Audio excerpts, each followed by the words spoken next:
and welcome back to the second episode here of the Always Be Building Show. This is the 2024 Rookie Preview, sponsored by Dynasty Football Factory Network.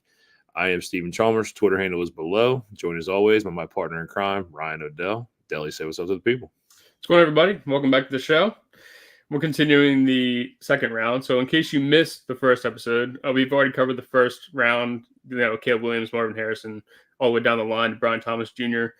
So first round's knocked out. If you missed that, go back, check that one out for us. After you watch this one, of course. I mean, come on, you're already here. That being said, we got to start the second round tonight. How are we feeling tonight, Steve? I'm good. They said the first round is too easy to talk about. They said it doesn't show off your true talents as a Dynasty football analyst. So we're going to move on to round two, and we're going to attack this thing with confidence as we always do. So if you want to bring it up, let's talk about the ADP tonight, the players we'll be covering. Yep. So I have Jonathan Brooks as the 11th player. We're going to do 11 through 20. We got Jonathan Brooks. Yep. We got Ladd McConkey.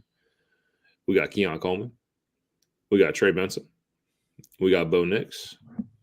We got Ricky Pearsall. We got Xavier Legette. We have Adonai Mitchell. We have Michael Penix Jr. And we have Blake Corum. Those are the players we're going to attack tonight. It's a weird round. Honestly, I don't really like this round after 2-5. I think that's kind of where the community's at too. I've seen a lot of people saying they're trying to trade either back into the third round or forward to get out of like that gray area of the back of the second round. I think it's honestly a little rough. Honestly, there's some gems in the third round that I really like that I have been getting. So I'd rather trade back or trade for future draft cap after this pick. Yeah. But that's just me. We're going to talk about these players. We're going to bring up some trade value scenarios, things like that. Talk about these players, their comps, their skill sets that we like, we don't like, where we think their fantasy value can be moving forward. So let's start with Jonathan Brooks, running back, Carolina Panthers. The first thing I want to bring up, it bodes well for a running back when you're the first running back taken off the board and you're coming off of an ACL injury.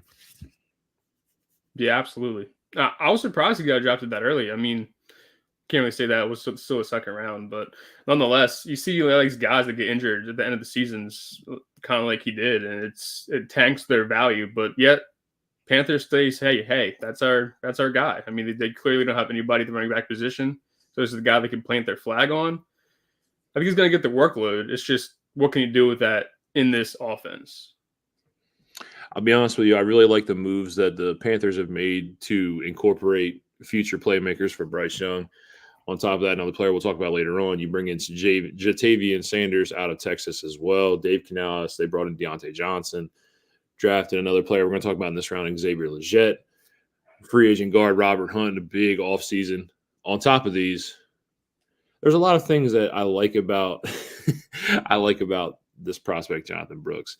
I do like the fact that he has such a minimal college workload that the touch rule that you have when it comes to your prospect breakdown doesn't come into effect. He has a very minimal college workload to start. Yeah. Fortunately, the ACL tear, but we've seen a lot of running backs have ACL tears coming into the league and succeed. Yeah. I mean, to be fair, it took him that long to get a starting job. He played behind guys. I mean, Bijan Robinson alone, Rashawn Johnson, he got kind of buried in this, but that's good for his NFL talent. I mean, it's something I've talked about for a long time on these shows is the workload wears down eventually, and it happens to all running backs. They hit those high touches, and then boom, injury after injury after injury. And it's something you really have to monitor. But like you said, Brooks doesn't have a whole lot going on. Yeah. Another thing I like to bring up, I'm not saying he's better, obviously. That's not what I'm saying here. Yeah. But in his one lone year as a starter, up until the point of injury, he was scoring on average every 14.9 touches. You go back and look at Bijan's last year. Bijan was scoring on average at 16.2 touches per game. Yeah. So I'm not saying that. He was very efficient in his role at Texas. They knew what they had. They utilized his skill set very well. And he was explosive with his skill set. Beautiful. Yeah. Beautiful 3-down back, do it all back. It shows the speed, the versatility, the explosiveness, the athleticism, natural hands, fluid pass catcher, great in run protection, great in pass protection. Those are the things that stood out to me when I was looking at his profile. And this is a player that I think should be going in the first round. Yeah. I've seen in most stats have been in you. He's been the back end of the first at that 10 spot ahead of Brian Thomas Jr. I think for me too, that's probably the right call. I mean, if you can get a running back, they're honestly a premium position now. So if you can land one like a Jonathan Brooks, who's obviously going to be the workhorse in this team, Yeah. get him. But that being said, what do you really expect Jonathan Brooks as a player to finish in Dynasty this year? Are we still talking like, are we doing like top 20, like 15, 20 range, or can you push higher than that? No, I can't expect that, especially coming off an ACL tear. I think you have to tamper expectations as well. I do think that he has earned top 12 Dynasty running back status. I do think that he is entrenched in that. The running back position is a mess going into this offseason. But I do think his value will fluctuate. I do think you could see him go from 12 to 18 to 15 after a couple games towards the end of the year. He's not 100% healthy. Let's be honest here. Yeah. He is coming off an ACL tear. No matter what, no matter how far modern medicine has come when it comes to the pro athletes, not many running backs can come back and give you an AP-like performance after an ACL tear. Yeah. A lot of people aren't Adrian Peterson. That's not what I'm expecting. I'm expecting moderate usage, but I'm also expecting him to be more of a 100% go towards the end of like fantasy championship time. Yeah, I agree. Keep him fresh, let him rock out, and then if there are any talent to make a push, then sure, let him roll. Yeah. Got a comment coming in. Are any of these running back prospects better than Brees Hall? Absolutely not. Absolutely that nod too. This is an old, for those who don't know, used to be a partner with us in this podcast. And he was in it when Steve was all in on Brees Hall before anybody else was. And Frankie's still to this day. Yep, no, nobody's better than Brees Hall.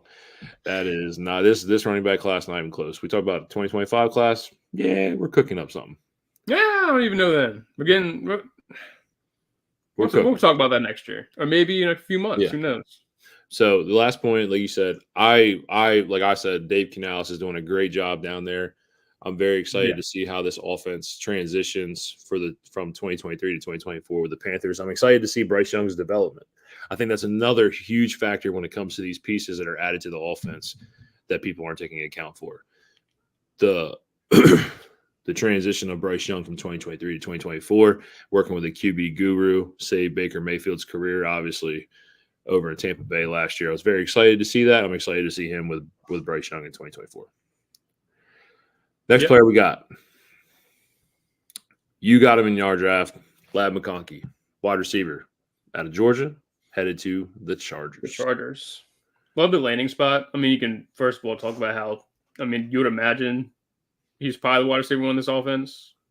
They have Josh Palmer, Quentin Johnston. I think neither have really done a whole lot for the league. But I do think Ladd will probably run out of the slot in this offense. But I think that's a good thing for him. I think it's where he's a little bit undersized, so I think that bodes well for his game. But he's a hell of a route runner. He knows how to find the open space in the field, and that's some things he could do in the slot and be successful with, especially because I figure if you think about it, this is a run-first offense. So when they're passing the ball, they're going to be looking for quick outs. And I think that's going to be where Ladd is utilized the most in this offense. I like Ladd. Front of the second, all day. I do. Yeah. I'm a big fan of Ladd. So what comes with me with Ladd, I have some questions here, but I have a lot of positives. First off, like you said, love the landing spot. Yeah. The number that stands out to me, 395. That number is the amount of vacated targets in the Los Angeles Chargers organization going into 2024. That's a lot of targets. That is a lot of targets. And Josh Allen, Justin Herbert has to find his number one target. He has to find his guy. Yeah. You already mentioned Josh Palmer. You already mentioned Quentin Johnston. Other than that, I don't know. Yeah. I do truly believe that Ladd McConkey has a chance to be the number one wide receiver from week one on. I think he has a perfect fit, perfect scenario. If you think about his skill set, he is masterful in the slot. He's masterful in the quick routes, the short to intermediate areas. Elite athlete that a lot of people don't talk about. Tested very well at the combine. Very, very well. On top of that, separation is not a problem for this dude at all. No. can create separation and create it quick. Get the ball in his hands, watch him work. I know he's undersized. They said he weighs in about 185. I truly do not believe he's 185. Yeah. Another thing I want to point out for Ladd McConkey here is a lot of people, we think Jim Harbaugh, we're thinking run first offense. But in his time with the 49ers, his wide receiver ones had success as a wide receiver 1-2 fringe in fantasy. I mean, his finishes each season with Crabtree and Bolden were wide receiver 33, 14, 15, and 21, with quarterbacks like Alex Smith and Colin Kaepernick. Now, no disrespect to either of those two, but Justin Herbert is a far superior quarterback than those two. And I think if he does win that number one role and gets these targets that we think he can get up there. And I would definitely hamper expectations, probably thinking more towards the 21 range than the 15 range as far as his rookie season goes. But I think going forward, if he can win that job, win the team over, you got a good rookie in Ladd McConkey. So the question I have for you, I have two questions actually. The first question I'm going to ask you, I do believe the answer is target competition. But Ladd McConkey never broke the 800 receiving yard mark at the University of Georgia. Why? Well, you look at the way they played college. Well, one, he played with Brock Bowers, who demanded targets in that offense. And they don't pass the ball a lot in the first place. I mean, even with Stetson Bennett, who was it before that? I couldn't even tell you off the top of my head. But it's like they get run first, and then you have Brock Bowers looming over you. It's tough for him to find a window to be successful. And I get, you'd love to obviously see him get to at least 1,000 yards once. I'm not disagreeing with your point, but it's like, where's the opportunity for him at Georgia when you have guys like that looming over you? No, I agree. I believe the target competition and the way the offense was tailor-made for the SEC truly didn't bode well for Ladd McConkey's success individually. But I would say with Ladd, there was no true breakout that we look for in the college game. Yeah. So that's why I bring this up. I also bring up the fact that, like I said, he weighs in at 185, but I know he's not 185. There's no way he's 185 pounds. You don't look 185. Yeah.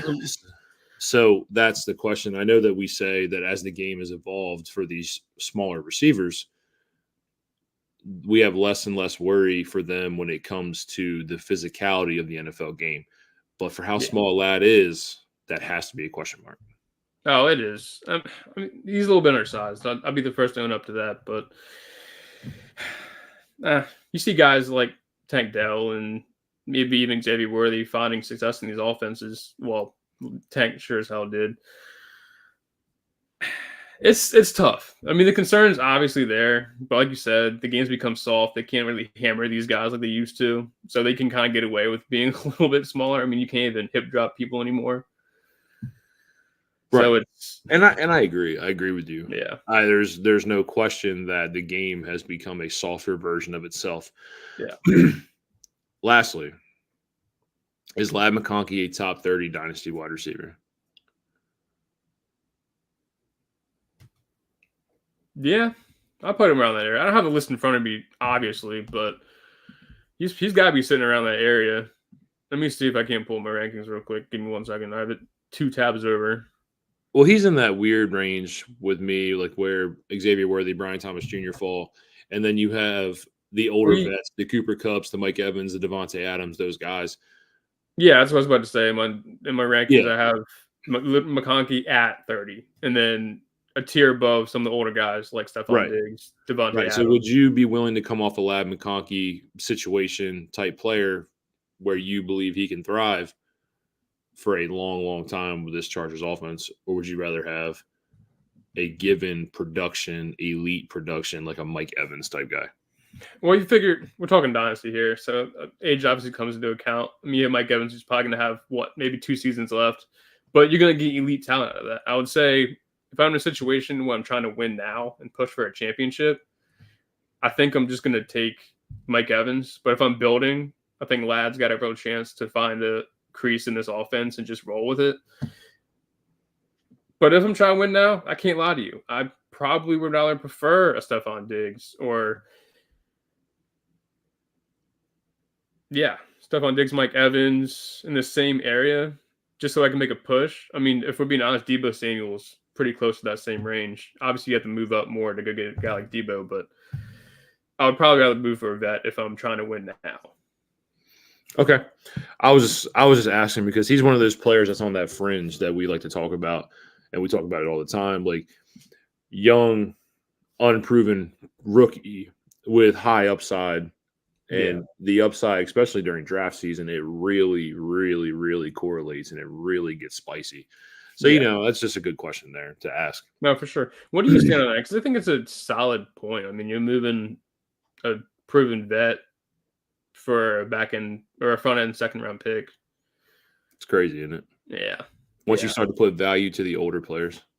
Yeah. I will say in general, I know we're talking about rookies right now. I'll say generally, some of these older guys that are so proven and solid, like you can get them dirt cheap because no one's really in on it. And at the same time, you're going to get wide receiver 2 production guaranteed. I get it's a smaller window, but the hate on vets in Dynasty is way too real. Just a small tidbit about vets, but moving on. So the next player on the ADP list would be Mr. Keon Coleman. So as I was preparing for the show tonight, this is one of the hardest evaluations that I had to do. And I am going to say this. I do not agree with the ADP on Keon Coleman. I do not agree at all. Wow. Bold statement that you got there. I mean, obviously you love the landing spot. Lands in Buffalo with Josh Allen when we just saw Stephon Diggs exit. Now, we don't expect him to be anything like Diggs, right? But you figure he's got a pretty solid role in this offense out the gate. He does. He projects to, yes. Yeah. But we all know that these guys with multiple red flags in these certain areas that we're going to refer to, it is true boom or bust. It's fair. It's fair. Well, I'll say, I know that your main concern, and I'll just get it out of the way. Your main concern with him is separation. Right, he won on contested balls way too much in college. Not just I get that's your stick, but we said the same thing about Drake London when he was coming out, and we've seen Drake London kind of carve his role into the NFL. Or do you think that Keon Coleman's probably worse at separation than Drake London was in college? Keon Coleman is nowhere near the athlete that Drake London is. All right, that's all I needed to hear. I was just curious. I know that was a hot take about London a while ago. I didn't know if you thought that maybe potentially Keon Coleman could break that mold. No. Drake London is not even close. Fair enough. I love Drake London, by the way. Neon Keon.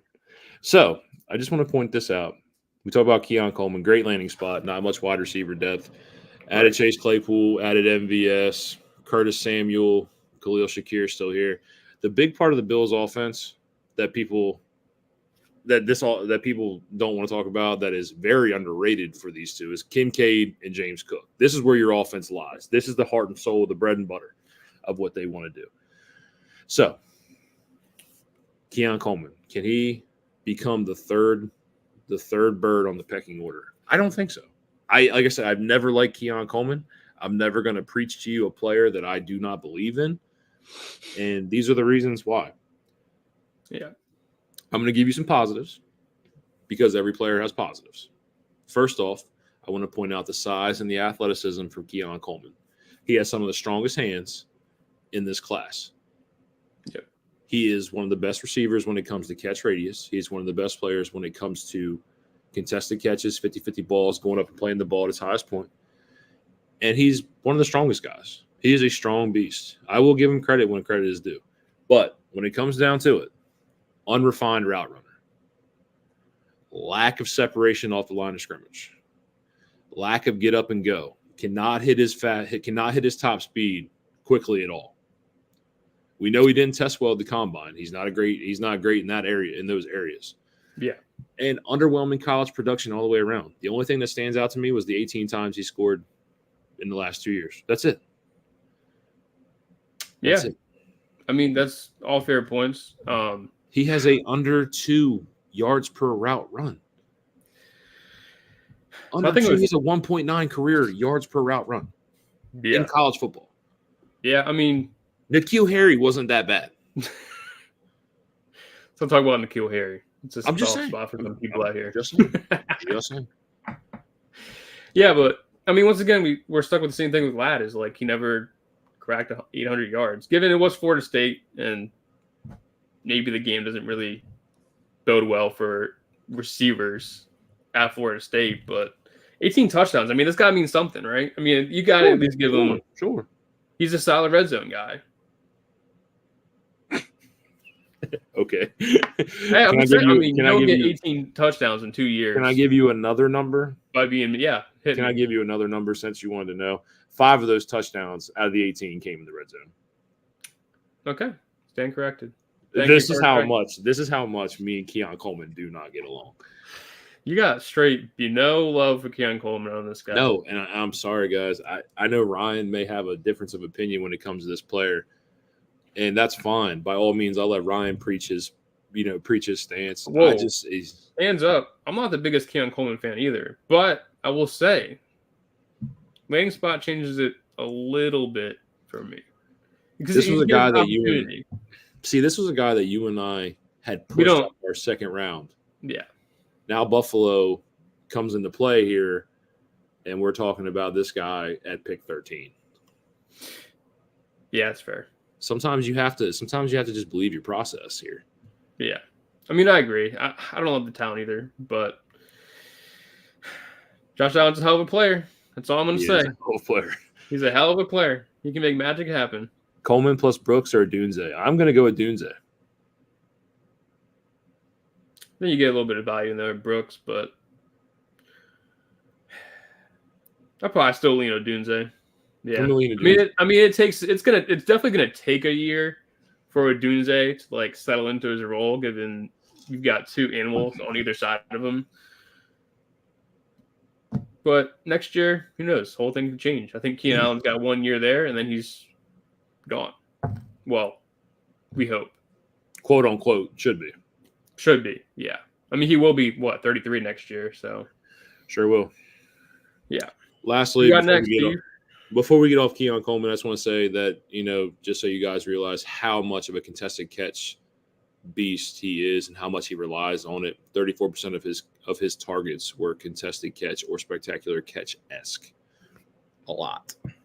It's a good amount. Yeah, I can't lie. Next player on the list would be my favorite running back, Mr. Trey Benson. Somebody I'm excited to talk about. Yes. I did not think that he got the draft capital he deserved. Pick 66, not a bad pick. Not what I thought. I thought he was a second-round player, not a third-round player. But great landing spot in an ascending Cardinals offense. Me and you have talked about it. The Arizona Cardinals offense is looking pristine. I am excited to see this young offense. You still have James Conner, a running back, a veteran to learn from, who has had a lot of success in the league and a lot of success in this offense. Yep. Outside of injury, James Conner has not finished less than a running back 2 in his whole time in Arizona. He has been awesome. And I do believe that Trey Benson in this offense has an opportunity to thrive for a while.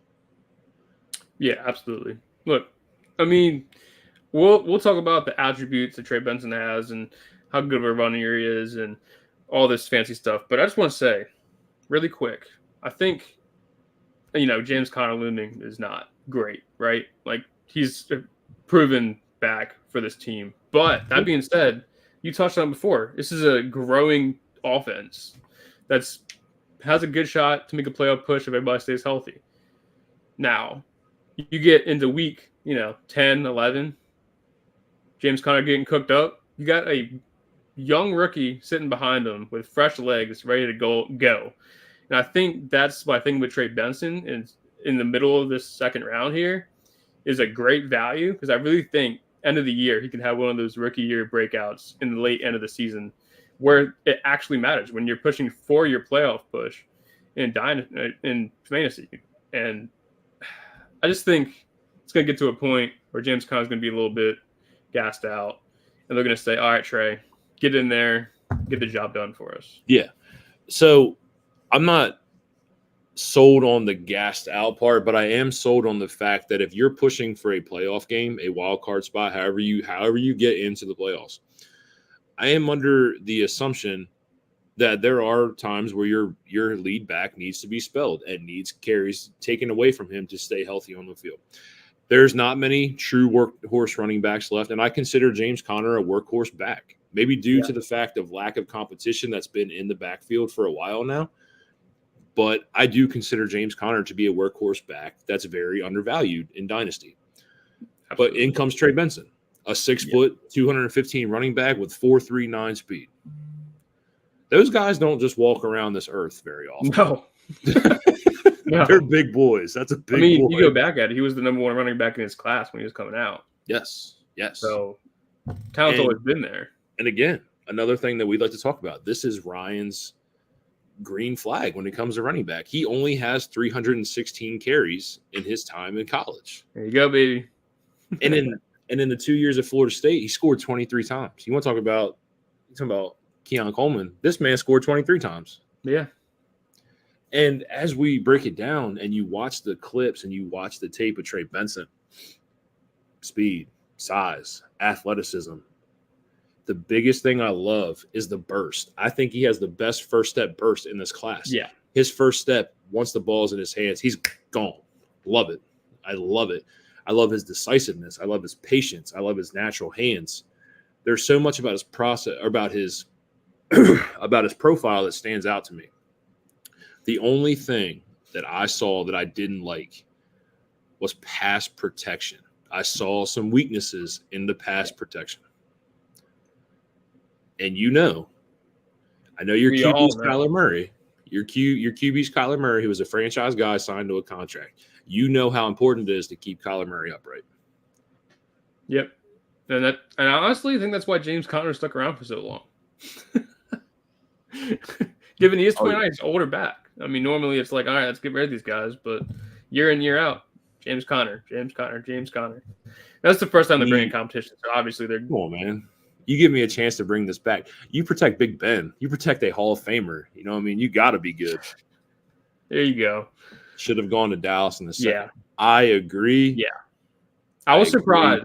I was surprised as well. Yeah. Very surprised. But, hey, Zeke's back. That's not something to get excited about. Zeke's Come back. on. I think Dallas 100% dropped. When I saw that pick coming up, I thought in my head 100%. And I don't mean to throw any guys' face in the chat here, but I thought 100% it was going to be Trey Benson going to Dallas, and they found their rookie, and we can move forward. But instead, let's bring ancient Zeke back. Yeah, let's bring Zeke. Yeah. Hey, I will say though, last 6 weeks of the year, running back 13. Like Trey Benson, but not the landing spot for contender. Conner was very good last year. Agreed. Yeah. Agreed. Yeah. Most contenders, though, are willing to trade these picks. These picks don't matter to contenders. I understand. That's why the taxi process is also a beautiful thing in Dynasty. If the taxi process isn't incorporated into your league, I think it should be. In 2025, I don't see a way that Trey Benson isn't earning significant carries in this offense. Right. Trey Benson is going to be a piece of this offense. And I believe is a piece that is worthy of a stash. Definitely worth the stash. Yes. For sure. You think about it, James Conner will be third next year. I mean, he signed his rookie contract. He's got 4 years to pan out. Eventually, whether it be the end of this year or the following, it's going to be Benson's season. I think getting him in the middle of the second round is money. Even if you're a contender, put him on your taxi, let him sit down there for a little bit and bring him up, and you're good to go. I believe the waiver wire process is a big key to winning your fantasy championships. And I believe that Trey Benson will have a role at some point. Yeah.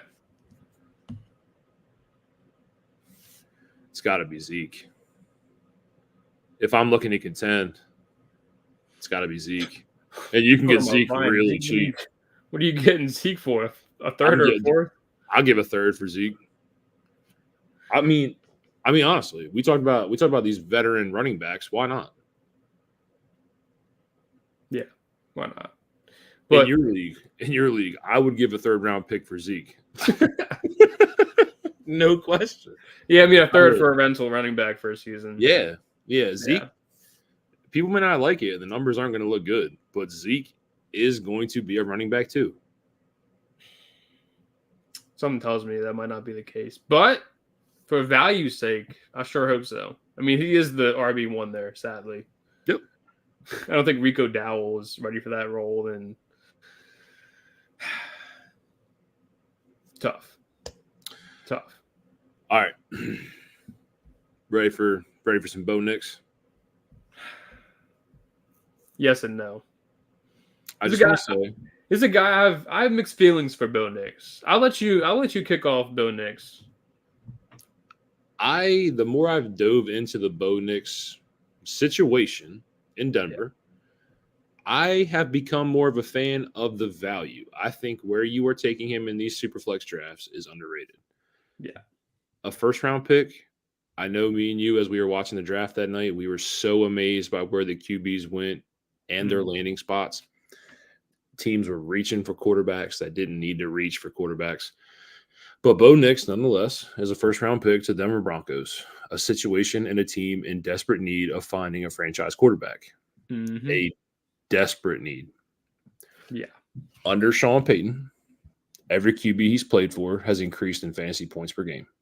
Jameis Winston, Trevor Siemian, and Russell Wilson. Last year, Russell Wilson was QB9, averaged 17.7 fantasy points per game.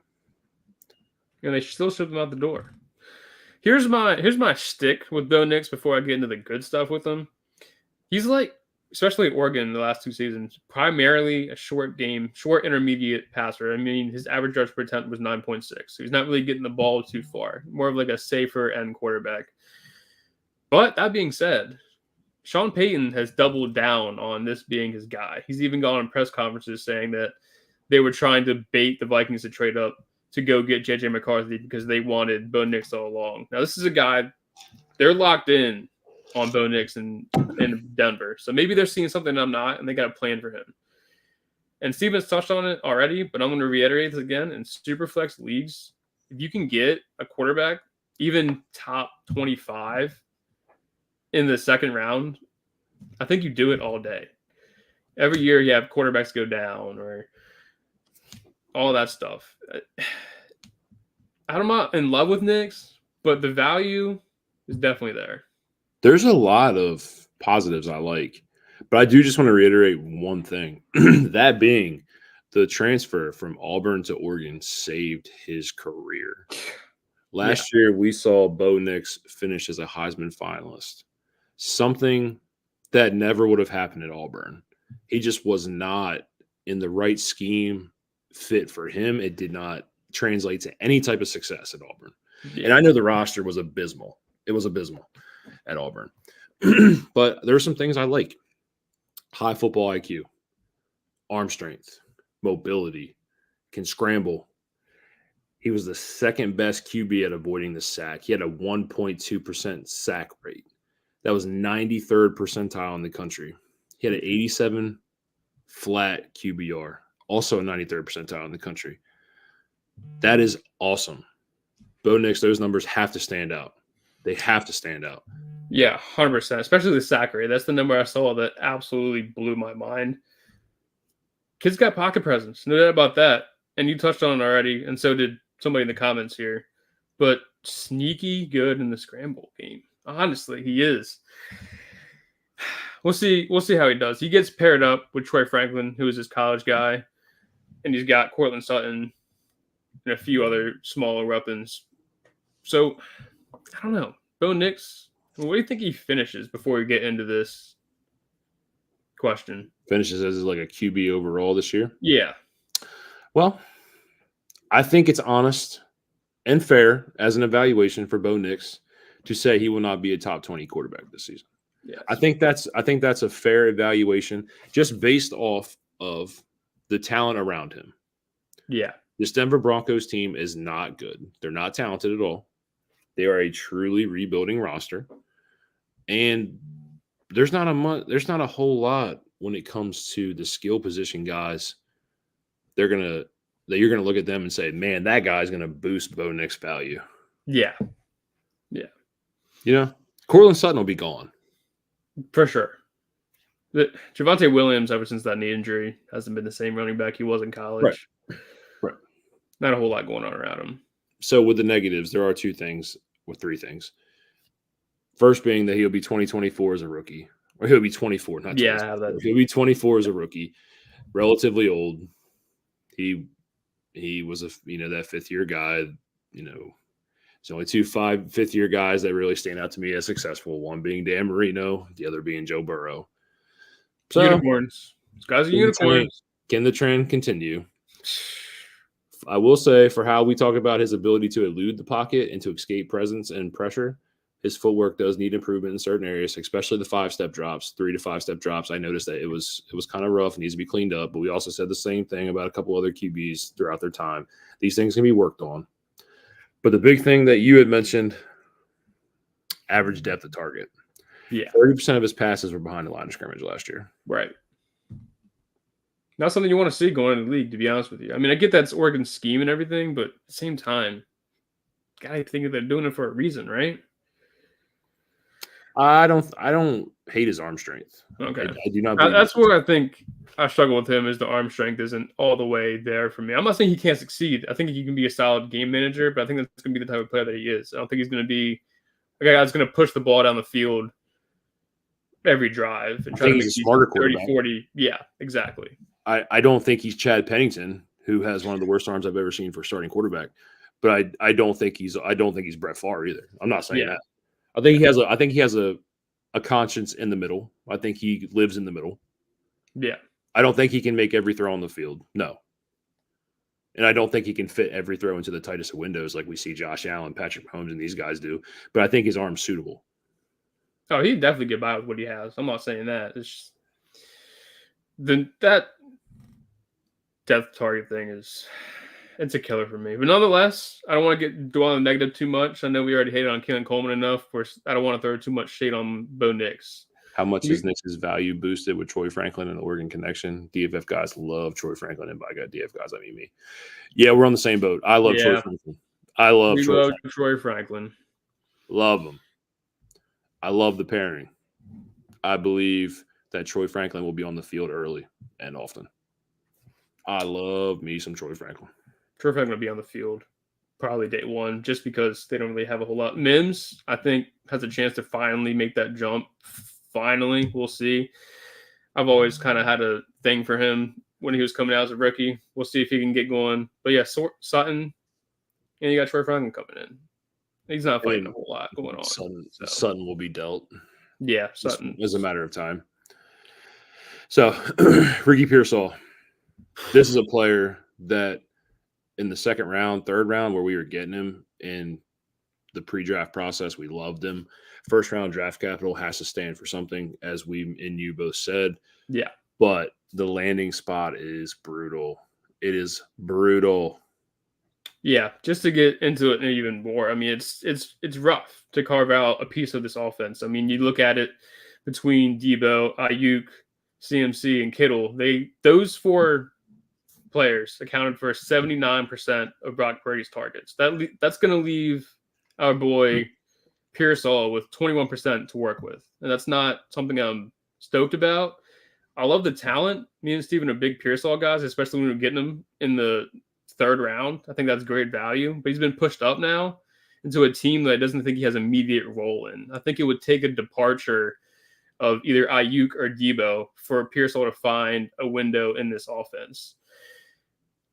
It's rough for me and Pearsall because I love the talent and I want to take the chance on him, but it's like, how long am I going to be waiting for him to pop into the scene in San Francisco with all his weapons? I took that chance in your draft. So I traded, but I also got him in the third round. I also got him at 3-4.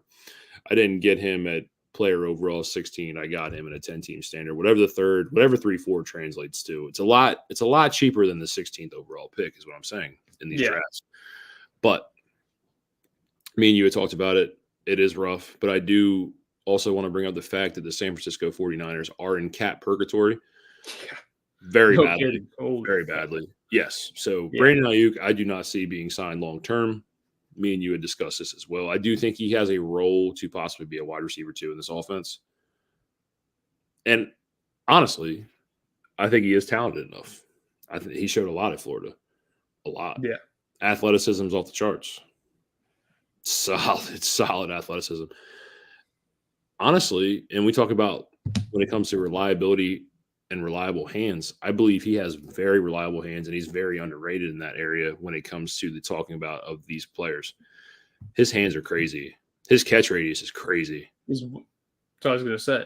And his creativity when it comes to getting off the line of scrimmage and his routes and the way he pairs them together is underrated as well. Yeah. I think the big difference, I think I already know the answer to your question, is probably draft value, but I think he's also around the same size as the Lad McConkey. And I get it's probably a 6 or 7 pick difference here. We're talking. But I hear you talking highly of Pearsall. You think he can overcome his size the same Lad can? He is bigger than Lad McConkey. So I just want to say that he's a little bigger. I do believe he can overcome his size, but he also gets to play with one of the most creative offensive coordinators / coaches in the game. Shanahan, mastermind. And I love how, and the last thing I want to bring up, I love how he was used in his versatility at Florida. Talk about over 20 carries in his career. We're talking about over 16 career punt and kick returns. It's just beautiful. The only thing that we talk about, the thin frame, that's another thing we have to bring up with Ricky Pearsall. And we have to bring up the fact that he struggles versus physical defenders. He played outside. Lad McConkey did not. He played outside. He has alignment versatility as well. So, and he thrived. I think that brings up an argument for him over Lad McConkey. It's just a situation doesn't make sense. Yeah. And we got a comment coming in here if you want to bring it up. But, I mean, he brings a solid point. If Ayuk and Samuel had been traded, and I was just talking about this a second ago, if one of them was out right now, I'd be buying Pearsall all over the place. No problem. Yes. And personally, I try not to speak for the people in these podcasts, but for me, he's 100% worth the investment right now at the value he's at. Even, I mean, obviously I said I'd rather have him the third, but I think it's anybody. You see the rise because he goes to the 49ers. But he's a guy that can win to wait out in the taxi squad, 100%. Hey, I got him in your league. Yeah. Yeah, he sure did. So, and you're right, Chad. And this is why we talk about the cap purgatory for the San Francisco 49ers all the time. This is a team that is in the biggest win now window in the league. They have a 2-year span. If it doesn't happen, something is going to happen. They're going to blow it up somewhere. Yeah. And I don't think Ayuk is there in 2025 either. I could see him being traded this year too. Like I said, the cap purgatory is crazy for the San Francisco 49ers. Yeah. Agree here as well. So as we write these show sheets, there's players we easily talk about. The next player is not very easy. I'll be honest with you. It'd be Xavier Legette, South Carolina. Yeah. Yeah. So this guy's, for me, he's a guy in this whole process, and it's not a secret for me if you've been following us for any time now.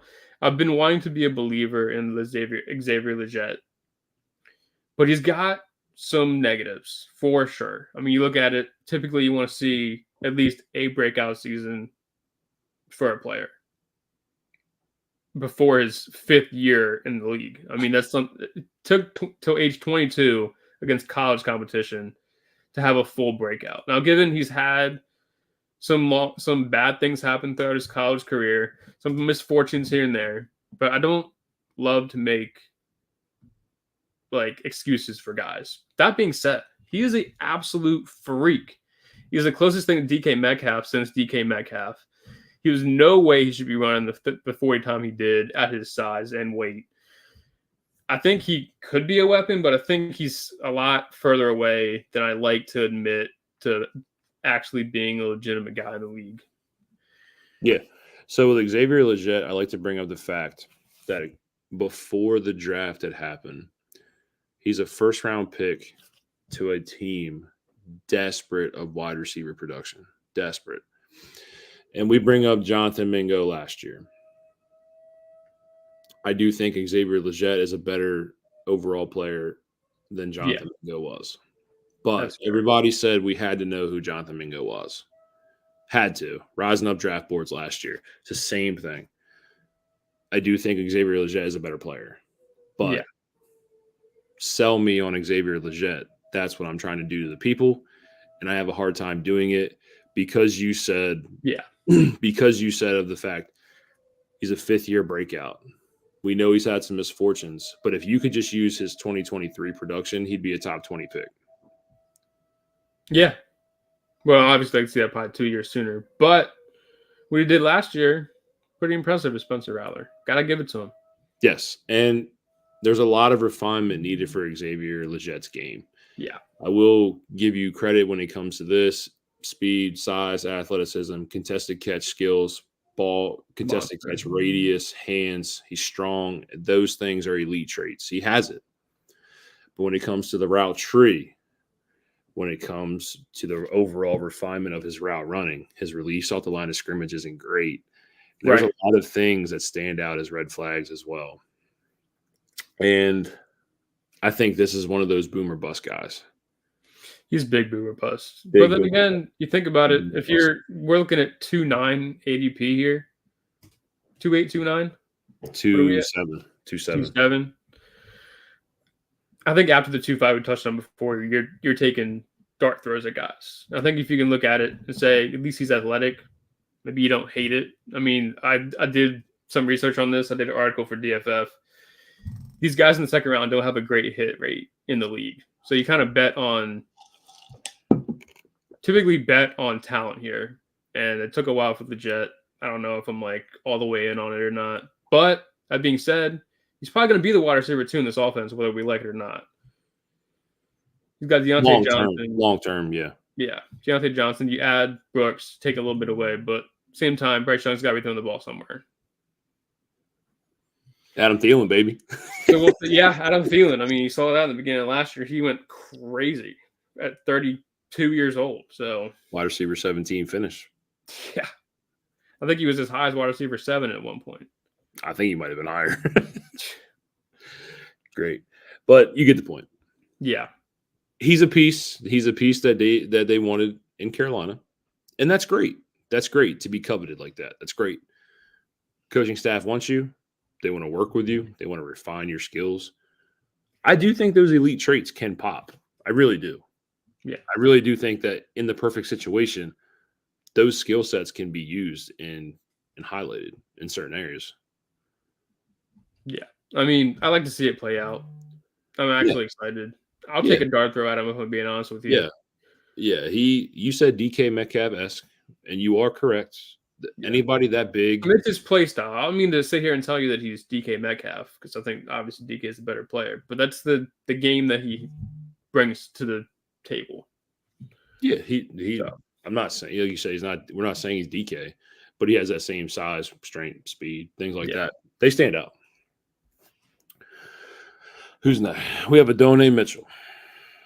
This is another player that brings up question mark. Yeah. So Adonai Mitchell, pre-draft process, was talked about as a first-round pick.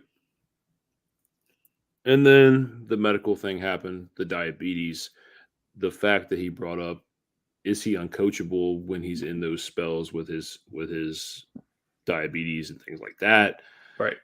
And then people said when he is right, his 100%, his head is in it 100%, he is locked in, he's focused, and he's worried about nothing but football. And that's the kind of guy I want as a coach. I want that guy. Right. I don't want the guy whose head's out of it due to the fact of a medical condition. And that has to bring some up. It's a tough reality for him because, I mean, it's obviously a concern. His diabetes, I'm sure he's been dealing with it for longer than we give him credit for. I mean, he's been playing football for a while now, and he's always dealt with it. He's been successful with it so far. But I think he still has assets he needs to work on, and becoming coachable is a big part of that next step, especially coming into the NFL, that he needs that 100%. But I think he did get a little bit blown out. He fell pretty far. Yeah, 48. He pick fell 48 for the far. Colts. Yeah. In a situation that is more run heavy, than most people are going to give it credit for. This is a Jonathan Taylor, Anthony Richardson offense first, and then you have to work behind Michael Pittman. So, with that being said, where does he fall on the depth chart? You have Josh Downs, who showed signs and flashes of being a solid guy, solid, reliable target there. Alec Pierce hasn't lived up to the expectation that I thought he would. I do believe that he can jump Alec Pierce on the depth chart to be the other side, to be the other X on the other side. But what does the target share look like? What does your piece of pie look like in this offense, especially as a run-first offense that I believe it will be? Where do you fall where do you fall in the equation? I believe this is more of a best ball situation where this guy can thrive in certain games, certain areas, certain situations. Yeah. I don't have him as a guy pegged to be an elite breakout. Yeah. Well, I mean, you look at it, he serves a purpose for the team though. He had a 44% touchdown share in 2023. That's some crazy numbers. I don't think. I mean, show me guys had close to that, and I'll applaud him. That's absolutely insane. So he'll have his window. My thing is just like, you're right. I mean, you figure rushing quarterback Anthony Richardson, who's pretty run heavy. Jonathan Taylor, probably still a top 5 back in this league as far as workhorse role goes. Michael Pittman's proven himself to this team since he came out as a rookie. It's gonna be tough on the cover window. I will say that as much as I'm like on the fence about Donnie, I do think he can outbeat Josh Downs. I do. I agree with you that he's more of a best ball guy. Absolutely on the best ball radar for sure. I mean, it's obviously convenient. We can take all the boom games from a player and not worry about the bust games. But I think that's going to be where Mitchell sits as a asset on your team. Is you're going to start him and hope he has a 40, 50-yard catch. And it's maybe a score here and there. But the offense that he's given, I don't love the landing spot for Mitchell, and it doesn't help that I don't love him as a player, given he's got green flags, but there's also some red flags involved too. There are, and that being, yes, he has strong hands. I believe his body control is the best part of his game. The way he contorts his body in midair is crazy. There's not many players that can do that.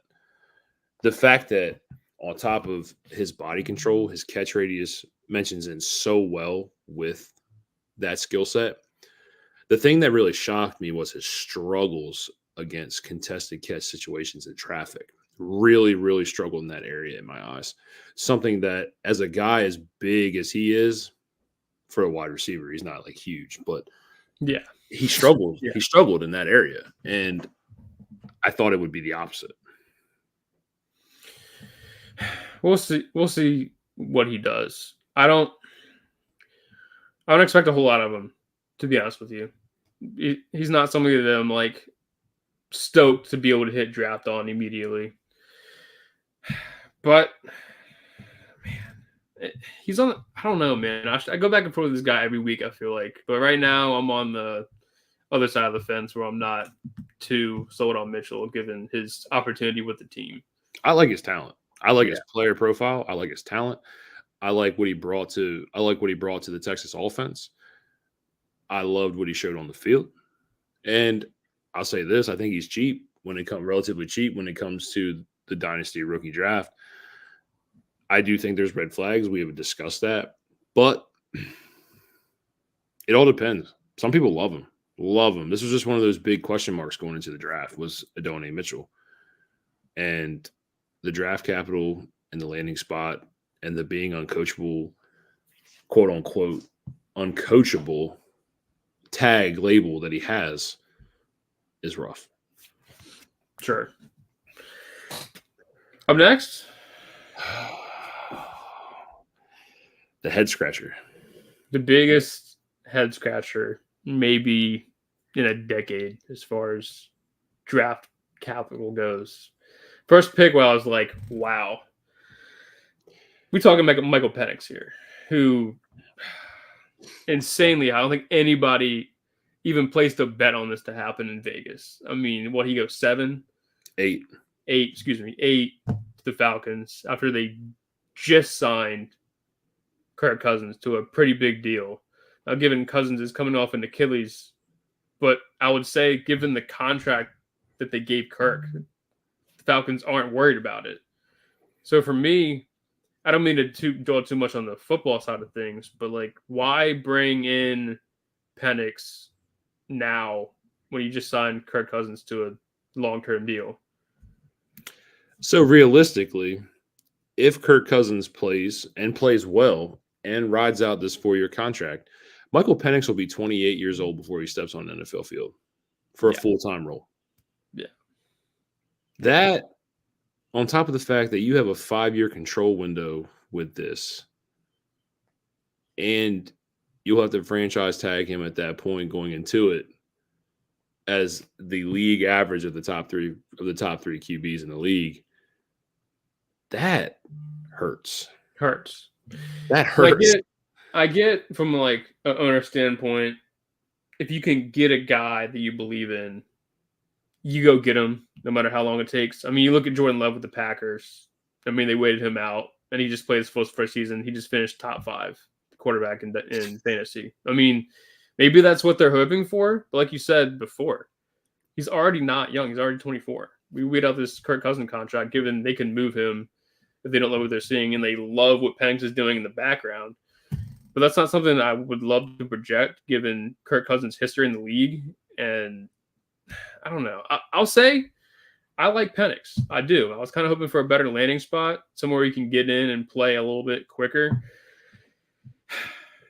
So lastly, he's got a great arm. The deep ball on him is absolutely insane. He showcased it all year. Last thing I want to say about the contract, it is front-loaded. They do have outs in the back end of the contract, so there's that. But we talk about 24 years old with an extensive injury history in college. He is the most injury-labeled player that we will talk about in this process for the 4 rounds. He has an extensive injury history. Started in Indiana, and it got there. It was there in Washington, too. It was. Yes. But he has traits that I like as well. Great arm. High football IQ. Now, I know it's different over there in the Pac-12. Things are a little different than SEC and Big Ten lights. I get it. They are. Yeah. It's quote-unquote soft football of the NCAA. But 79th percentile QB with a clean pocket. Can't beat that. Does not get sacked. 96th percentile at avoiding sacks. And an 81.8 QBR. Those things do stand out. He threw for over 9,500 yards and 67 touchdowns in 2 years at Washington. He was showing out at Washington. Rightfully so. He was trying to make a Heisman push. He was. He really was. Didn't get it done, nonetheless. He played the hell of a 2 years at Washington. And now you're looking at a guy who maybe could have started next season to a guy that maybe starts in 2 years. Now, worth the draft cap here? No. At the back of the second? No? Everybody's going to say yes, and I get it. Superflex leagues, let's buy the QBs. Let's scoop all this up. But I don't like it. Don't love it. Don't love it. Because then when this happens, you have to stash him on your taxi. You get a 2-year window with a taxi. Some leagues you only get 1. Yeah. We're just eating up bench spots. Yep. It becomes a legit question of how long are you willing to wait out Michael Penix? Right. And if Kirk Cousins does not show out the form, then yes, you have a gem here. You do. But if he does, yeah. I don't know. Yeah. I don't. It's a tough one. I mean, obviously he's not starting this year. We can't really touch on what do you think he's going to finish because he's probably not starting unless some catastrophe happens to Kirk Cousins. So honestly, as sadly as we moved on from Michael Penix, I think that's really all we can say as of right now. Yeah. That being said, we're wrapping it up with one of my guys, Blake Corum. And the big thing with him is I love the talent. I think he's a patient runner. I think he can serve as a 3-down back in the league. But stuck behind Kyron Williams, who averaged the most yards per carry, most attempts per game at the running back position last year with 20. The final stretch of the games, he was carrying the ball 21.6 times in the last 6 games of the season. that he played. He didn't play week 18. That being said, is this Blake Corum situation more a move like they did last year with Tank Bigsby in Jacksonville, and then same with Charbonnet in Seattle? Is it just get one of these guys a backup role, or is this them saying, Kyron Williams, we got him for cheap. Let's try to move behind. Let's try to move on and bring in Blake Corum, who's a proven running back at the college level. So the question when it came to Charbonnet, yeah, and the Tank Bigsby was, or the statement, I shouldn't say question, was they use significant draft capital on these guys. They have to have a role. Right. And that's why when I wrote this profile, the landing spot is weird. It's weird. Mm-hmm. Truly, there is no running back competition on this roster. Nope. At all. It was Kyron Williams, all him at the end of that season with the Rams. They had nobody else to run the ball. Cam Akers, gone. See ya. Darrell Henderson, not on the roster. Injured, gone. Not even rostered anymore. No team. Zach Evans. Where you at? Yep. So Blake Corum, I think, is a good running back. Yeah. A good running back in this class. I don't love this class. I don't think he's elite in aspects, but he's a good running back. The landing spot is weird. I will say that, yes, it is weird. We know how heavy Kyron Williams' workload was. You said on average over 20 carries per game, down the stretch over 21.6 carries per game. So there has to be a spell of relief in here for a running back like that. Yeah. And another example I like to use is Rachaad White. Rachaad White touched the ball over 350 times last year. I do not think Rachaad White will be standing in 2 years if he touches the ball 350 times in 2 more years. I do not think he will be able to stand.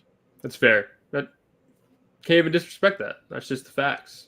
Kyron Williams needs help. Yeah. Everybody needs help. There's no running back that doesn't have help. And that's what Blake Corum what it feels like to me. I don't know who's the better running back. I know Kyron Williams didn't have the draft capital that Blake Corum did. I know that. But Kyron Williams took control of the backfield, and he did it with authority. Yep. We'll see. I'm rooting for Blake. I don't really know what role he's going to play in this offense. I'm going to be eager to see come training camp and preseason to see if he can't sneak in there a little bit. But I honestly expect Kyron to kind of run this backfield again this year, and maybe even for the future. The foot injury is the foot injury that Kyron Williams has and won't be ready until training camp does. Yeah, make it a little spicy. It helps. It helps. Given it's been pushed off is not significant, but at the same time, any window for a rookie running back is a window. If he can get out there and prove himself on 3 practices just to get his foot in the door, you're making progress. Yes, and I will say that's what makes it a little interesting here. So that I will say. Yep. But other than that, is there anything you want to cover out here before we get out of here? I'm excited for the next round. I think we're going to kind of compile rounds 3 and 4, and we're not going to go through player for player. We're going to highlight a couple of guys that me and Steve strongly believe in. We're going to hit that next week, hopefully. Yes, hopefully. We will. We're going to do it. We're going to do it Monday. We'll hit that next week. Monday. Back Monday for you guys to cover 3rd and 4th round guys that we think are at a good value. That being said, for those of you tuned in tonight, we appreciate you so much. That shout out to DFF for hosting this. Thank you guys for having us on, allowing us to have a platform to do what we do. Steven, anything else on your side? Well, I just want to say this. As always, Dynasty Football Factory Network, thank you guys for allowing us to have this project to be – thank you for allowing us to have this project to be working on this and to continue to chase this dream that we have. We appreciate you guys, and we appreciate the opportunity here. To the people that are here tonight, we have 339 live viewers with us tonight. That's awesome. We appreciate you guys. Last week it was 70. Now we're at 339. I don't know what else to say.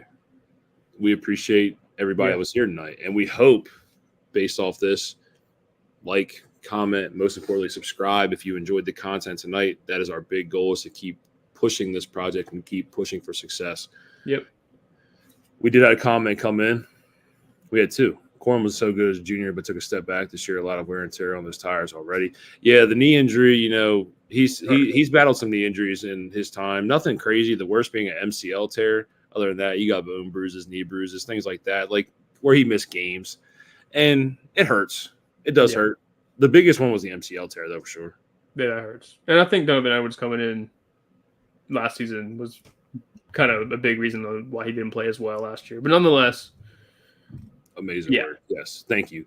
So like I said, like, comment, and most importantly, subscribe if you guys enjoyed the content tonight. Ryan and I will be back Monday for the 3rd and 4th round. We're going to finish up this, and then we're going to get into a new series with our Dynasty work. Ryan, on that note, we're going to call it a night, and we are